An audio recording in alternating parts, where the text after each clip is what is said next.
Hi, welcome to Moo Moo Math. Today we are going to go through the sum and difference formulas for some trig identities. Before we do that, I just thought I'd bring you some funny. We need a little funny right now.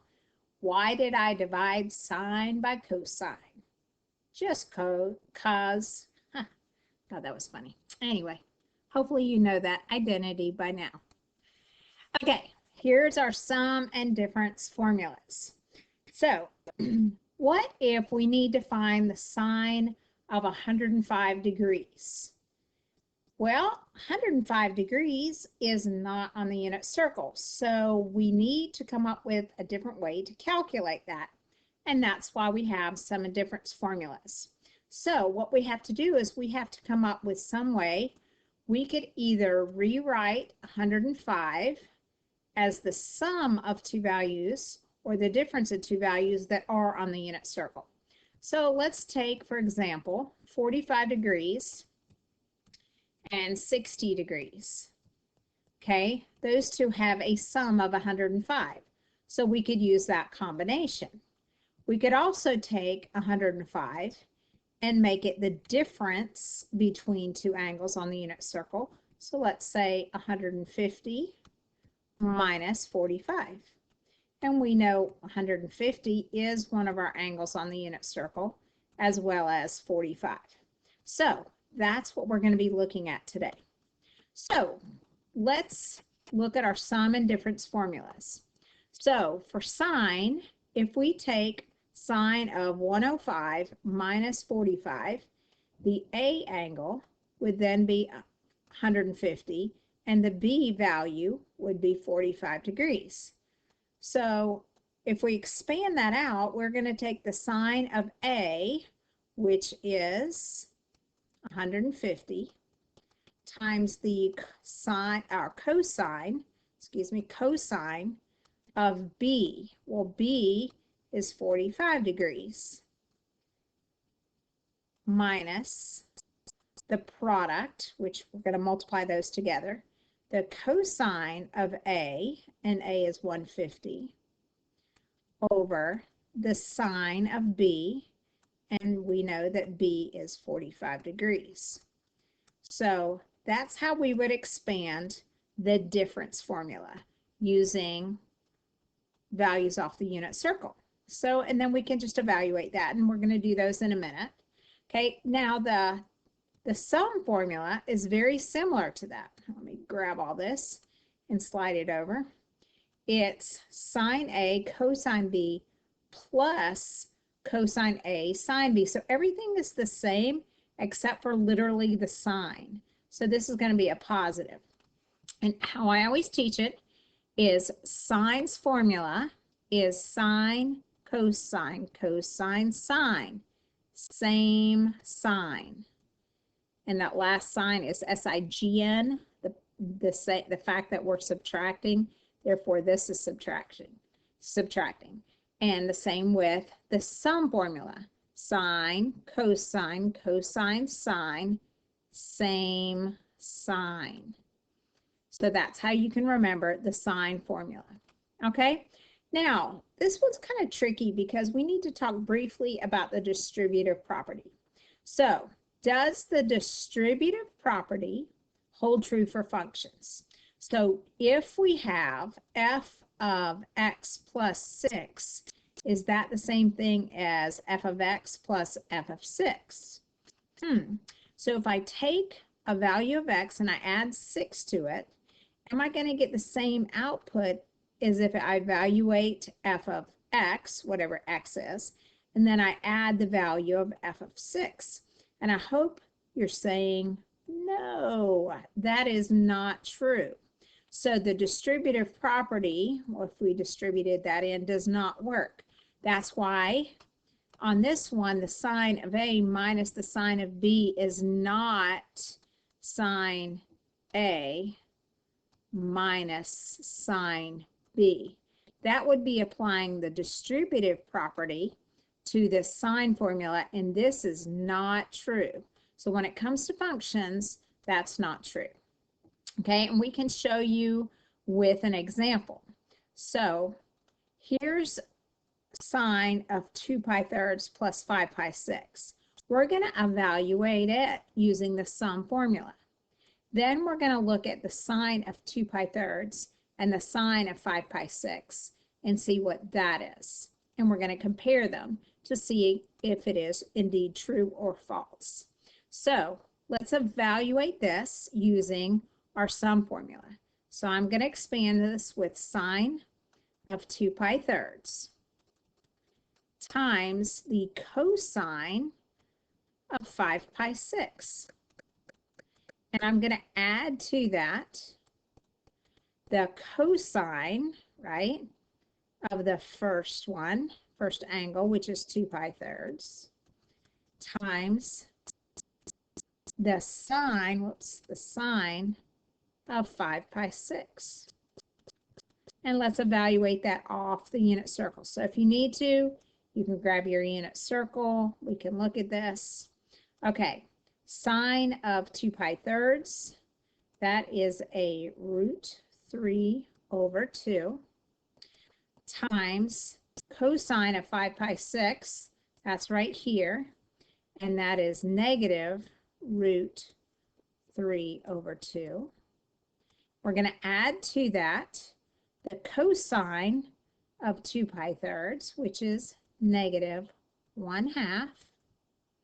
And we're going to multiply that to the times the sine of 5 pi 6. Well, the sine of 5 pi 6 is positive 1/2. So let's multiply all that together. That's going to give me negative root 9, which is 3 over 4. And I'm going to add to it actually a negative 1/4. So that's going to be plus a negative 1/4. Well, that ends up being negative 4/4 or negative 1. So there's the actual answer. Well, do we get the same thing if we evaluate as if we've distributed that in? Well, let's try it. Okay, so what's the sine of 2 pi thirds? Well, we actually used it over here. Okay, the sine of 2 pi thirds would be, and I'll try to slide this down so you can see it. The sine is root 3 over 2, which hopefully by now you have that memorized anyway. We're going to add to it the sine of 5 pi 6. Well, 5 pi 6 is 1/2. So if we add those together, we just get root 3 plus a positive 1 all over 2. And that value is not 1. So guess what? These are not equal. Therefore, you cannot distribute. It supports the fact that this is a no. They are not the same thing. Okay? So what are our sum and difference formulas we're going to work with in this lesson? We're going to work with the sum of cosine and the cosine and the sum of sine. We've already looked at the sum of sine, and it's sine, cosine, cosine, sine, same sign. But cosine of the sum is a little bit different. It's cosine, cosine minus sine, sine. So it's cosine, cosine, sine, sine, opposite signs. And the same thing's going to work for the difference formula. Sine is sine A, cosine B. So sine, cosine, cosine, sine, same sign in the middle. But cosine is cosine, cosine plus, so it's the opposite sign of sine, sine. So you multiply the cosines together, multiply the sines together, and it's the opposite sign. And then tangent's got its own pattern. Tangent, you're going to take the tangent of A plus the tangent of B. So it almost looks like you do distribute it, but then you're going to divide it by 1 minus their product. So whatever you get up here, you're actually going to subtract that product from 1. Okay, and then for tangent of the difference, it's tangent A minus tangent B. So notice the numerators are the same, but what do we notice about the denominators? They're the opposite. So this will be tangent A times tangent B. So tangent is the same sign on top and the opposite sign on the bottom. You apply the operation to the tangent of A plus or minus on top, the tangent of B, and then 1 minus or plus the product of tangent of A times tangent of B. Okay, keep those formulas handy because we're going to use those to evaluate now. So find the sum or the difference from the unit circle of the value 5/12. So we need to come up with two angles that are on the unit circle that add or subtract to 5/12, because 5/12 is not on the unit circle. But we could take 5/12 and divide it into two parts. We can rewrite that as the sum of 3/12 and 2/12. That's 5/12. Okay, now we don't recognize those because they're not reduced, so let's reduce those. Okay, 3/12 is really 5/4, and 2/12 is really 5/6. So there is our sum of the two angles. So let's write this out. So we have the sine of 5/6 or 5/4 plus 5/6. Okay, so now I'm going to expand this using our formula.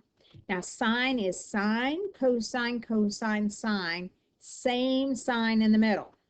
So this is going to be sine of 5/4 times cosine of 5/6 plus, same sign in the middle, cosine of 5/4 times sine of 5/6.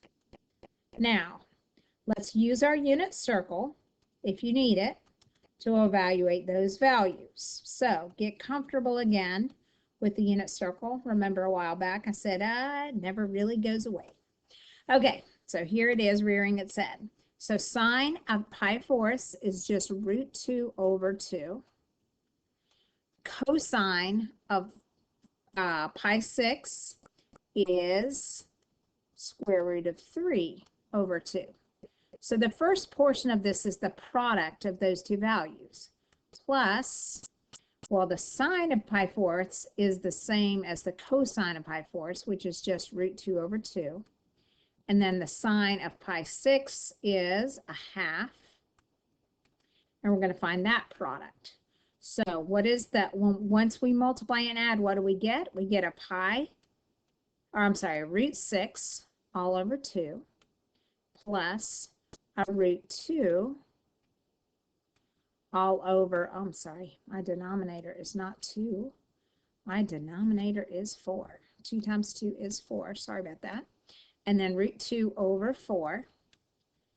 And then, so our final answer is √6 plus √2 all over 4. Now, I want you to think, can you simplify that? And the answer is no. √6 does not add with √2. The radicals have to be the same in order to add those together. And they're not divisible all by 2 because the 4 is not in a radical, so you're done. It's just √6 plus √2 all over 4. Okay, I'm going to move this answer over here just in case we need to erase a little bit and make some more room for the next problem. Oops, it's supposed to be an eraser. There we go. Now let's try the same thing with the cosine formula. So we're still going to find the cosine of 5/12. We're just going to do that by rewriting it as the cosine. So let's go ahead and write it like that first. So what's the cosine of 5/12? Well, we don't know that from the unit circle, so we're going to rewrite this as the sum of 5/4 plus 5/6, because those two angles add to 5/12. Now let's expand our cosine formula. Cosine works like this: cosine, cosine, sine, sine, opposite sign in the middle. So we're going to write this as cosine of 5/4 times cosine of 5/6 opposite sign, so minus sine of pi fourths times sine of pi sixths. Okay, and again, you can use your unit circle if you need to. Hopefully, again, we're weaning ourselves off that. But cosine of pi fourths is our root 2 over 2 times the quantity of cosine of pi 6. Well, that's just root 3 over 2 minus the quantity sine of pi fourths. That's root 2 over 2. And sine of pi 6, that's a half. So we end up with the quantity. Well, the first term is going to be root 6 all over 2 times 2. I won't do it this time. That's 4 minus root 2 all over 4.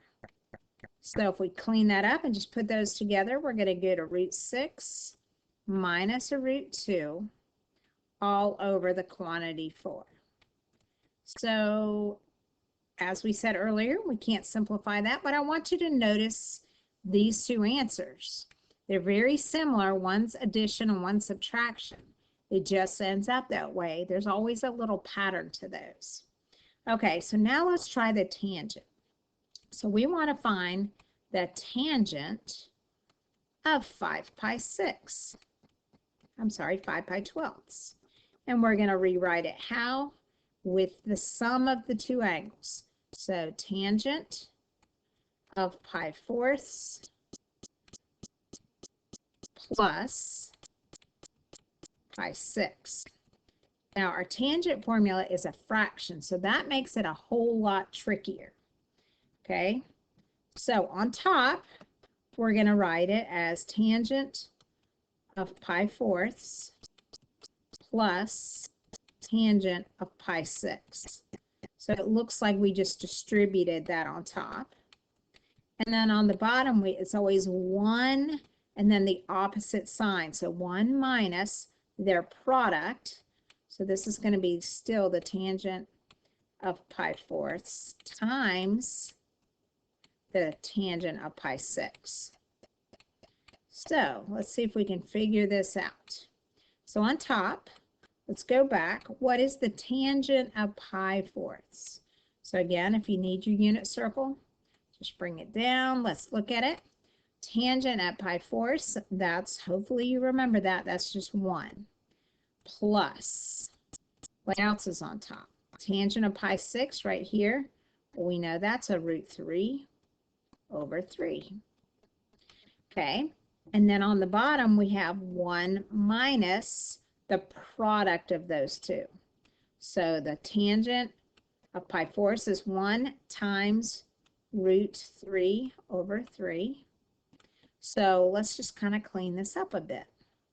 So we have 1 plus root 3 over 3 all over 1 minus root 3 over 3. Okay, now don't think that you can just, oh, I'm going to cancel my 1's out. No, no, no, no. This is one quantity and that is one quantity. They're totally different.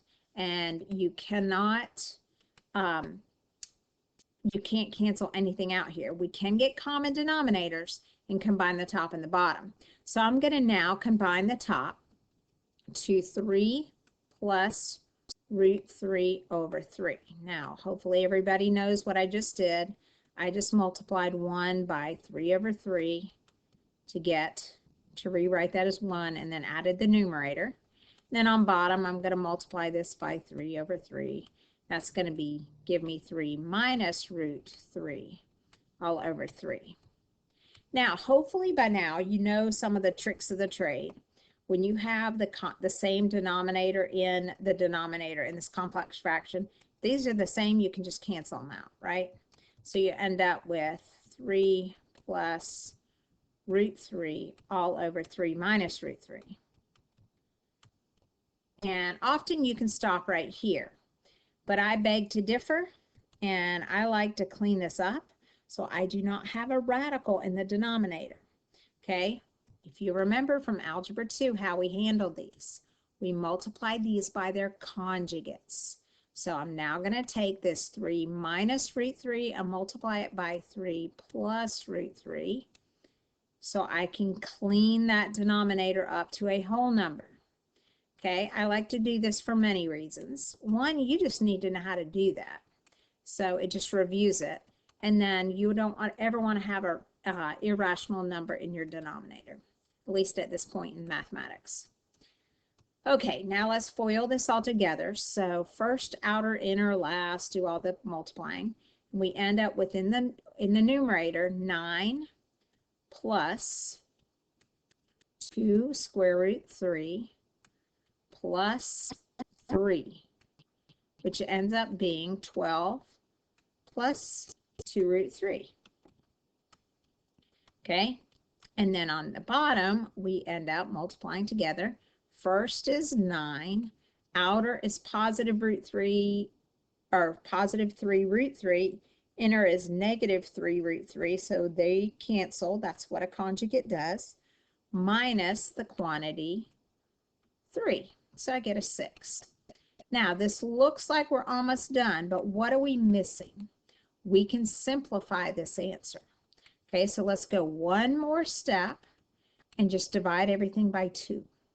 So I'm going to get a 6 plus root 3 all over 3. And that, my folks, is our final answer. And we finally got there. Okay, so let's look at tangent one more time, because tangent is by far the trickiest.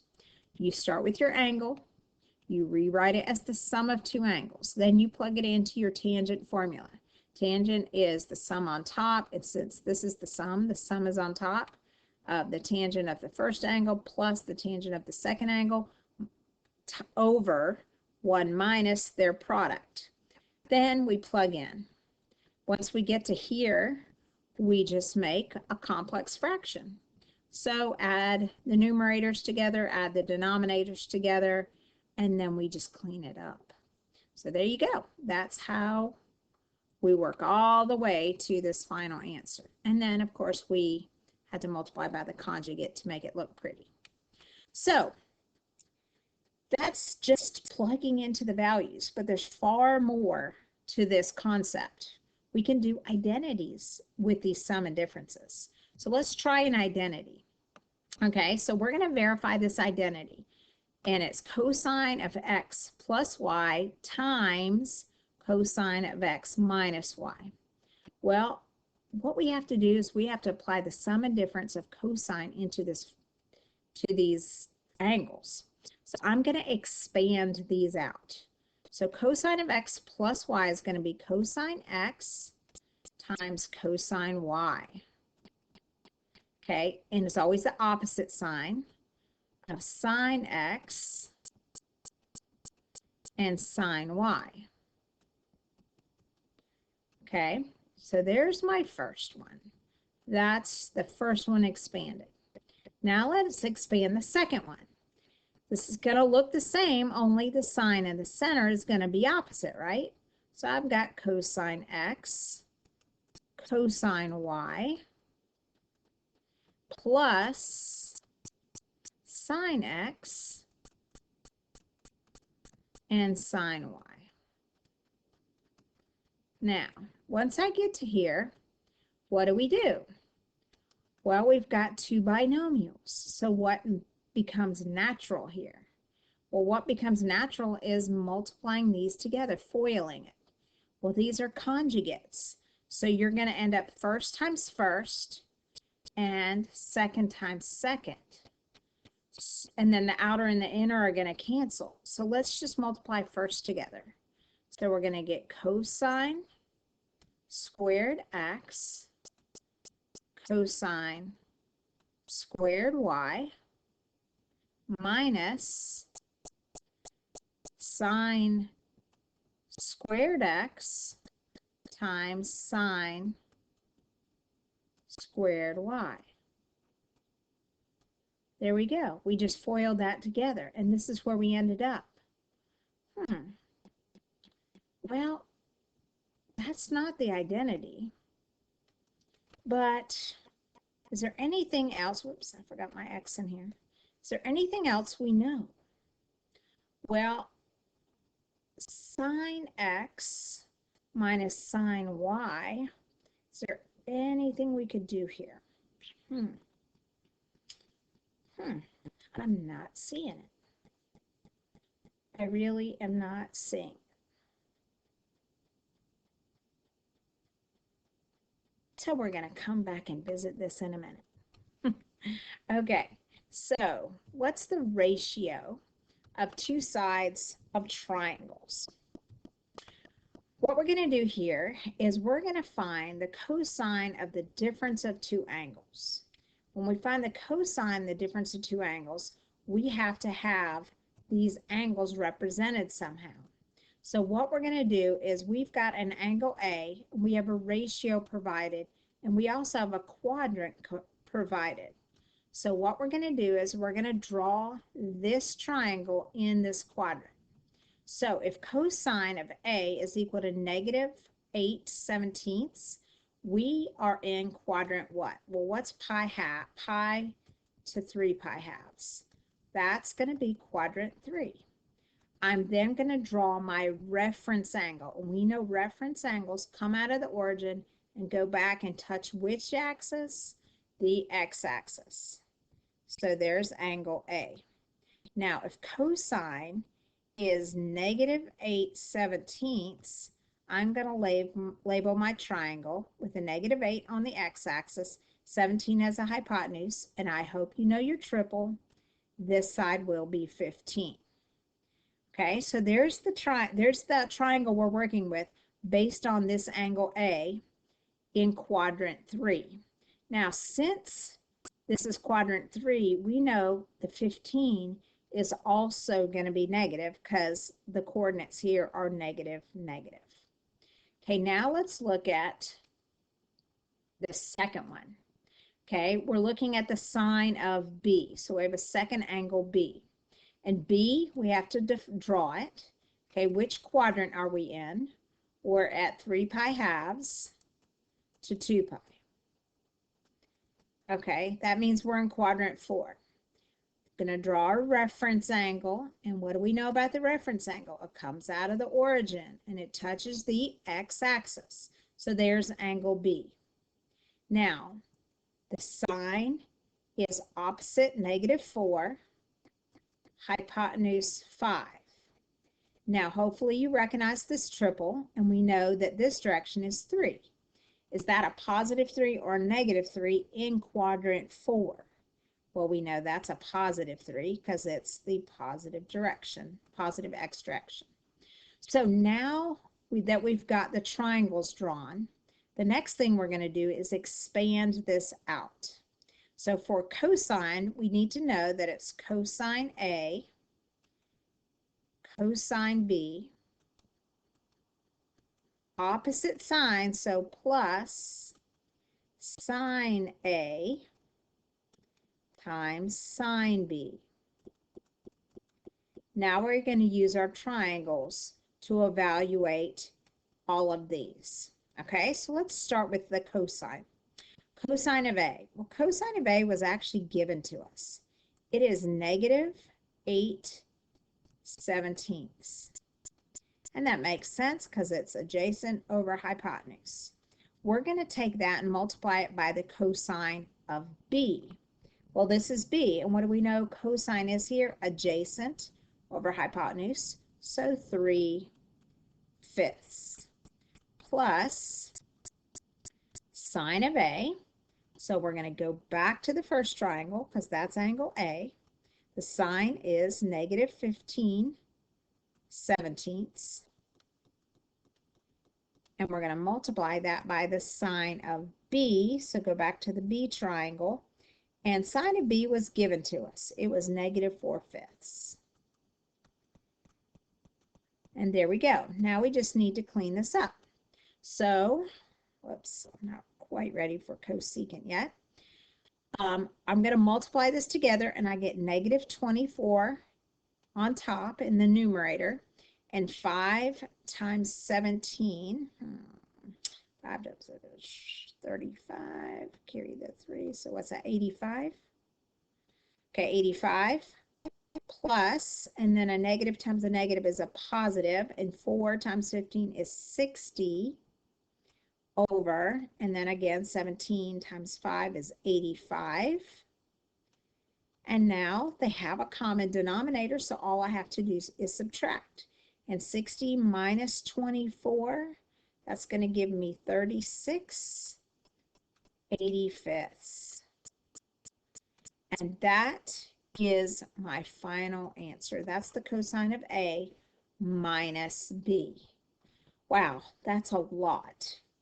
Okay, so what did we do? We wrote out the first, we drew the triangles, right, in the correct quadrants, making sure our signs, S-I-G-N, are the right sign. Then we wrote out the cosine formula and plugged it in based on which triangle we were using. Now, what would we do if we're finding the cosecant of the sum of two angles? Well, I hope you're thinking, well, there isn't cosecant formula, but we do know a sine formula. And we know the sine and cosecant are reciprocals.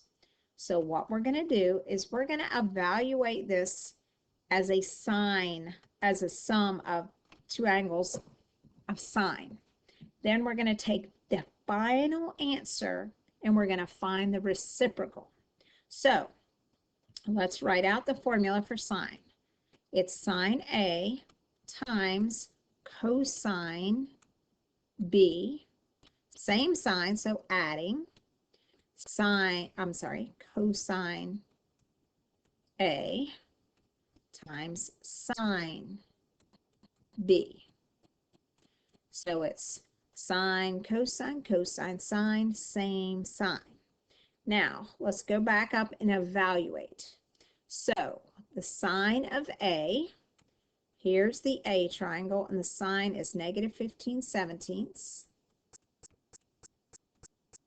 times the cosine of B. Well, let's go to the B triangle.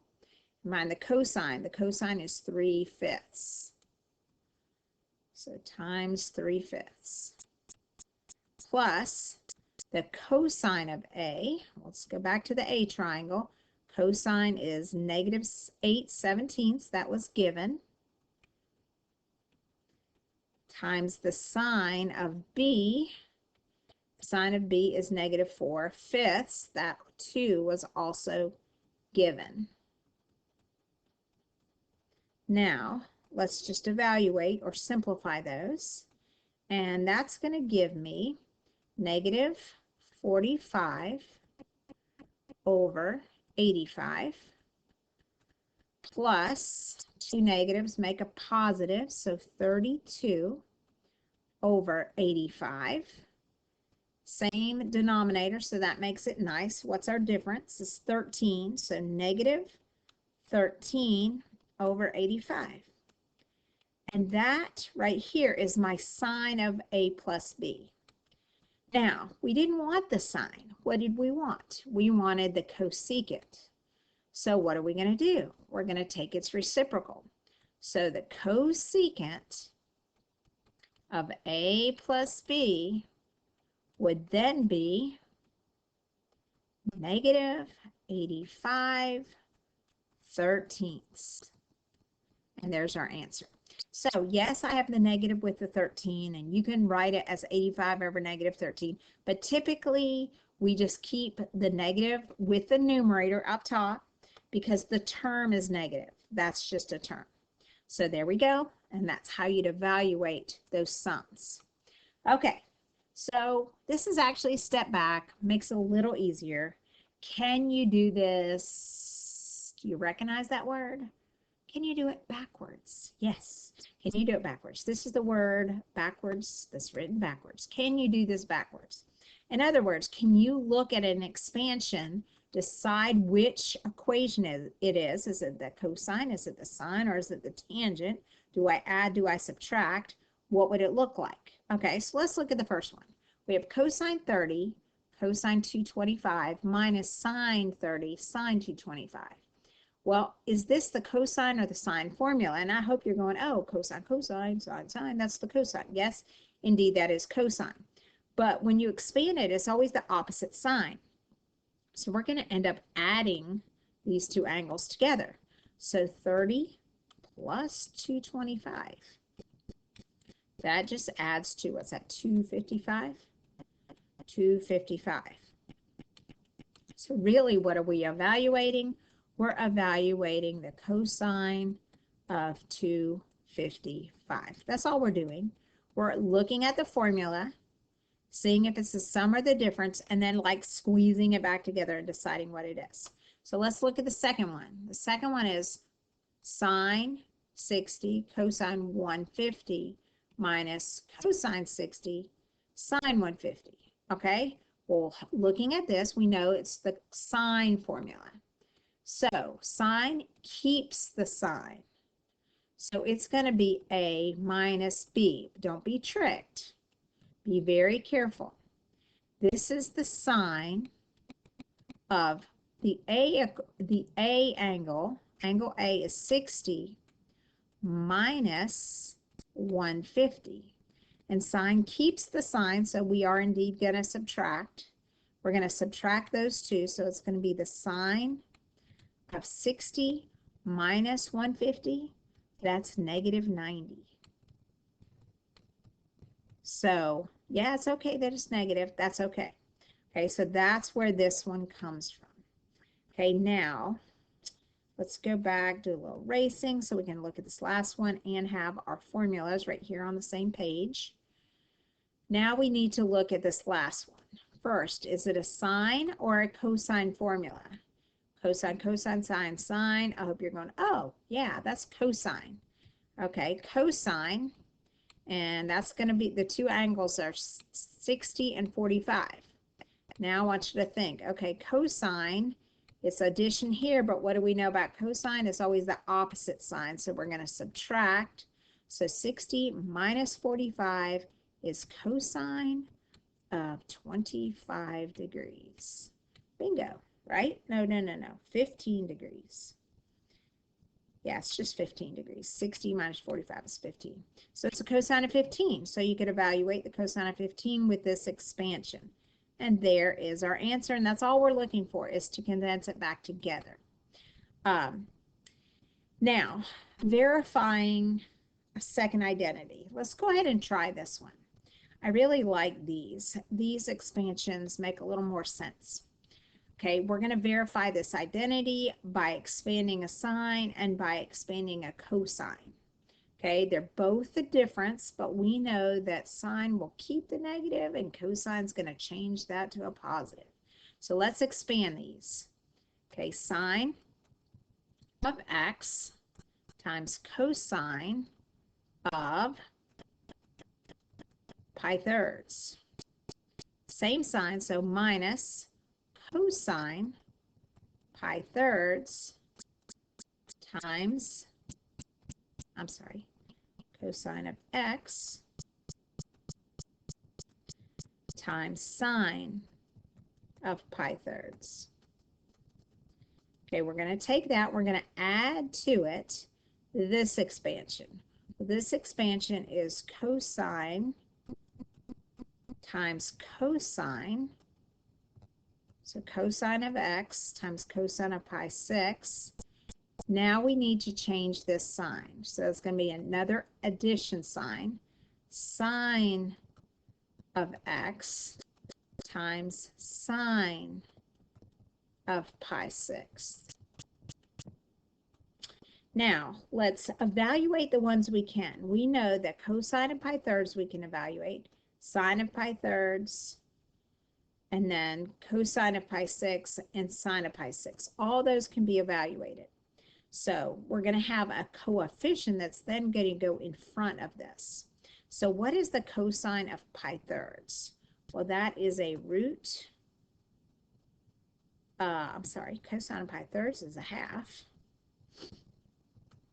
1/2 of sine x minus the sine of pi thirds is root 3 over 2 times cosine of x plus cosine at pi 6, that's a half, right? No, that's a root 3 over 2. It's late in the day. And then plus sine of pi 6, that's just a half. Sine x. Okay, so let's look and see what we have. We have a half of sine x, negative root 3 over 2, cosine x, positive root 3. Oh, these cancel. Then I have a half sine x, a half sine x, a half and a half make one whole sine x. That indeed equals sine of x. So, bingo, we did it. And there is verifying that sum and difference. Okay, so let's take one more little stretch here. We're in the home stretch. Okay, hang in there with me. And you can take a break anytime you need to. But we're going to evaluate the cosine of these two angles. So I want you to think for a second. When you take the inverse of a ratio, doesn't this represent an angle? And the inverse of a sine of 2x, that's an angle. So we're taking the cosine of an angle plus an angle. So this is the sum of two angles. Okay, well, let's write this angle out in the triangle. So I'm going to use this as my angle, my reference angle. We'll call that theta 1. Okay, so theta 1, my cosine is x. That means this is x. My hypotenuse must be 1. And what did we learn in one of the other units? That the hypotenuse, or the opposite side, we're going to use the Pythagorean theorem. I'll call this side that we're looking for b for a second. Okay, is equal to 1 squared, Pythagorean theorem. So b squared is equal to 1 minus x squared. So this side b is equal to either plus or minus 1 minus x squared. Now, if we're not given a quadrant, we're going to assume we're in quadrant 1. So there's our first triangle. We're going to do the same thing over here. The second angle, so this is like theta 2, and this is theta 1. We don't know the angles, but we know we've got a ratio of those. Okay, so theta 2, we have a sine. And for sine, that's your opposite over your hypotenuse. Well, the hypotenuse must be 1. So what do we know this adjacent side is? Using the Pythagorean theorem, it's the square root of 1 minus 4. Remember the 4, we had to square that, x squared. If you couldn't remember that, you can do, well, a squared plus 2x squared is equal to 1 squared. And then work from there to get a. And the a ends up being 1 minus 4x squared. And then you have to take the square root of all that. So that's where it comes from. Okay, so now we have our triangles drawn. Now we need to expand the cosine formula. So, it's going to take a little bit. So we have to take cosine is cosine of the first angle. I'm going to call this theta 1. Oops, theta 1 times cosine theta 2 minus, because it's opposite sign, sine theta 1 and sine theta 2. Now, let's plug in what we know. Cosine of the first angle is just x times cosine of the second angle is root 1 minus 4x squared. All minus sine of the first angle. Well, the sine is opposite over hypotenuse. So the square root of 1 minus x squared, all times the sine of the second angle, which is 2x. So what do we end up with? We have x root 1 minus 4x squared, all minus 2x, because I'm going to put my monomial in front of my radical. 1 minus x squared.